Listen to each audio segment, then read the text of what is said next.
Alright, so I'm going to do a quick review on the 2022 Bolt EUV.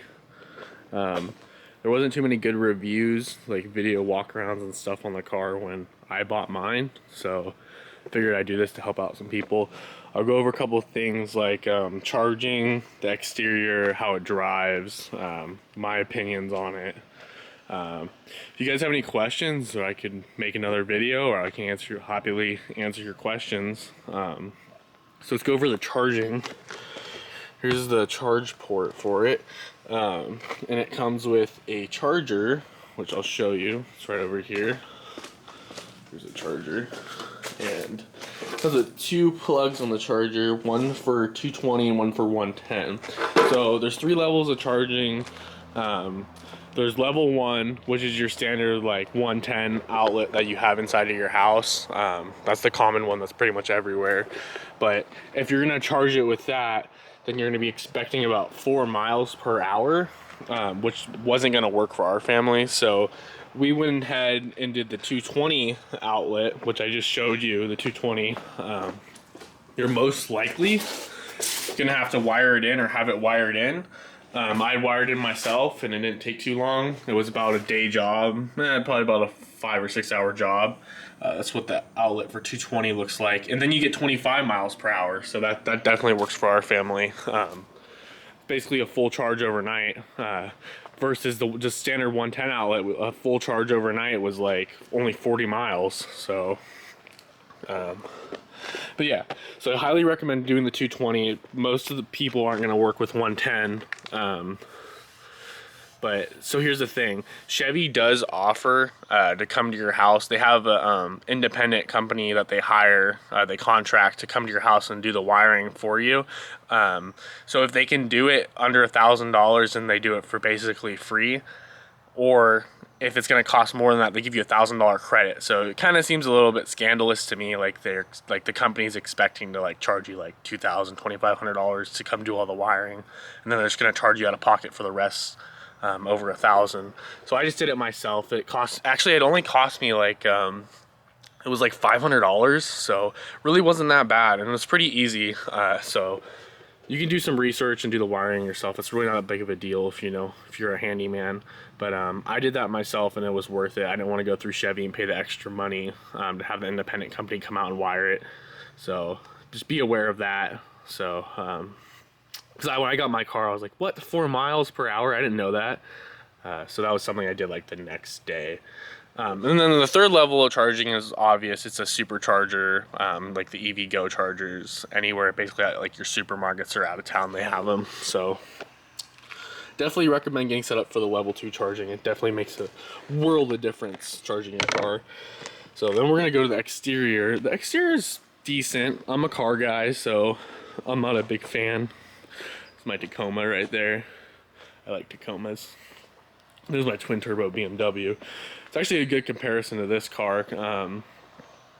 I don't know which one I like better. I think this one looks cooler. It has better body lines, but body lines are all right. It's not a very beautiful car.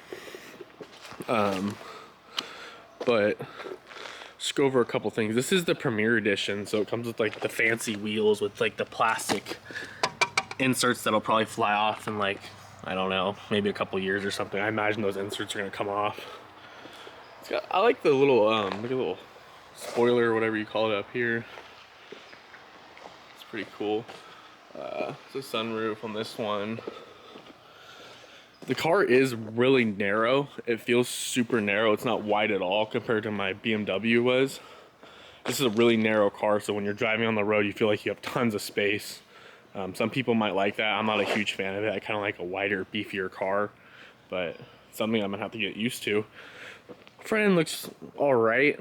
In person, I think it's a little bit uglier, but it's okay. And it's got some cool like designs right here. If you can see them on camera, it's like wavy designs. It's kind of cool. And these aren't the headlights. These are like the blinkers. The headlights are actually down here. It's kind of interesting about the car. If you come back here, pretty much the same thing. These are like the blinkers up here, and the brake lights are down here. So it's kind of interesting. Not a whole lot of room in the back of the car, so we're gonna transfer the interior. We have a newborn baby, so we could use a little bit more room. A stroller barely fits back here. There's a little bit more room down here underneath here. So if you're gonna do like groceries or something, you get a little bit more room.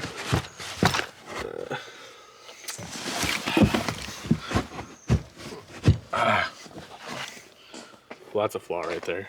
Come on, baby. All right, I'm just gonna close that. I don't really care. My wife's gonna be pissed at me later. So I guess we'll move on to the interior of the car. I don't want that beeping sound for you. There's tons of leg room inside of the car. So I can fit the car seat behind me, which I could not do in the BMW, so that's kind of impressive to me. And it's pretty comfortable in there with the car seat behind me. I'll probably move it over anyways, but it does fit. If anyone has like 2 babies or maybe a baby that has to sit on this side or something, it does fit. So don't be worried if you have a baby. There's tons of leg room. I'm 6 foot, so I fit comfortably. My only complaint, and I'll show you, is I wish the roof was a little bit taller, because this is about where my head sits right here. At some stoplights, not very many, maybe like 1 out of like 20, maybe 1 out of 10, I can't see the stoplight, so I gotta like crouch down.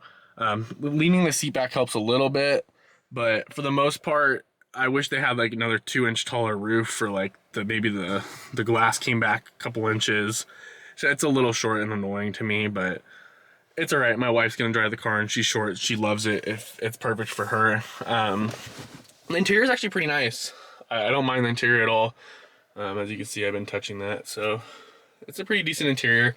There's some cool features about the car, like you put it in cruise control, and then you could do this, set it, and then it'll pretty much drive itself on the freeway. You don't have to touch the wheel. I just kind of hang back, and this camera kind of watches you to make sure you're paying attention. But you don't really have to pay attention. That camera doesn't work that well. But yeah, I can drive on the freeway, and it pretty much drives itself. It's pretty cool. It's really nice, honestly, for highway commutes. It's something I like a lot about the car, actually. Just a pretty basic interior. My biggest complaint is obviously, you know, my head being really close to the ceiling, and I really don't like the stitching. I think that's pretty, let's see if I can get it in there. It's pretty poor quality stitching. Probably some of the worst I've ever seen on a steering wheel. So I don't know why Chevy did that. It's actually really disappointing. But yeah, I mean, you can see that. It looks like it just looks awful. But that's probably my biggest complaints about the inside. Otherwise, it's a pretty decent car. It drives good. I mean, like I said, it's really narrow on the road, but that's all right with me, I guess. I'd prefer if it wasn't. It gets pretty good distance. The gauges are really accurate, so I mean, we haven't had any issues with range, honestly. We usually charge it every like 2 days, and my wife drives a lot. She drives like 40,000 miles a year, so we haven't had any issues yet. We have a couple thousand miles on the car, and we just bought it last week. So one interesting thing though is when we did buy the car, before we even pulled out of the dealership, on the gauge or on the dash right here, it displayed transmission will not shift soon. It was like service mode or something like that. I thought that was kind of interesting when we bought the car. They took it into service and they said they fixed it, but I guess we'll see. I mean, it's under warranty. It comes with an 8-year, 100,000 mile warranty for the battery, so I'm happy with that. I feel safe and comfortable with that. It has some other features like race mode, or not race mode, it's like sport mode, but they have a race flag, so I don't know why they did that, but pretty basic and simple. It's kind of interesting, just buttons, so no like shift levers or anything like that. Yeah, this one's kind of cool. I like how they did the blue stitching, like the light blue stitching on the black interior. It's kind of interesting. Definitely a little bit of detail that they put into it. So the interior is really not that bad. I just don't know why they did this on the steering wheel. That's awful. That's awful work, Chevy. Terrible Chevy. But other than that, it's been a great car.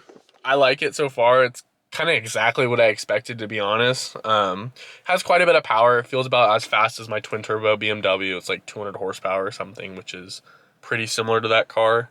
So it gets up and goes. It gets up out of its way. But yeah. Oh, and another thing is right here on this lever, this is the regen button. So basically, like when you hit the brake, it regenerates power. But there's also a button right here that really like super regens it. So like it's kind of like a brake, honestly, except it just regens the battery. And I thought it's really fun to use. I use it all the time when I'm stopping. It works like as good as a brake almost. Obviously, sometimes you have to use the brake too, but it's really rare for me. I usually use it all the way up to the stoplight. But that's pretty cool too. I'm not sure how much it really helps your battery. I don't think it really does. I think it's more of like a game for like the driver, kind of like a trick. But I don't know. Maybe it regens a little bit, but it's definitely fun to use instead of a brake. It probably saves your brakes. It probably does. So I do like that about it. But yeah, if you guys have any questions, just go ahead and ask them in the comments. I can make another video driving it if you guys want to see in like self-driving mode. I'm open to make tons of videos, honestly. I mean, I have the car. I know how hard they were to get. I probably paid a little bit more than I should have. There wasn't a markup, but this is a 2022, so it was a little bit more expensive, and it was a Premier. But I got the car, so my wife drives a lot, so figured she deserves a new car. Save a little bit of gas money. We're probably spending double what we're paying on the monthly payment just in gas for her last car, so we'll see how this goes. But yeah, if you guys have any questions, we have 2 kids and they fit comfortably. We all fit comfortably in the car, so honestly, it's not a bad car. It's a good family car. So yeah, if you guys want to follow for more videos, subscribe, then go ahead. I'm gonna make more videos on the Bolt EUV. Honestly, just comment what videos you want, because I'm more than happy to make whatever videos that you guys want to see. But yeah, this is the Bolt EUV, and I'm pretty happy with it. I'd like to hear your guys' opinion on it. All right.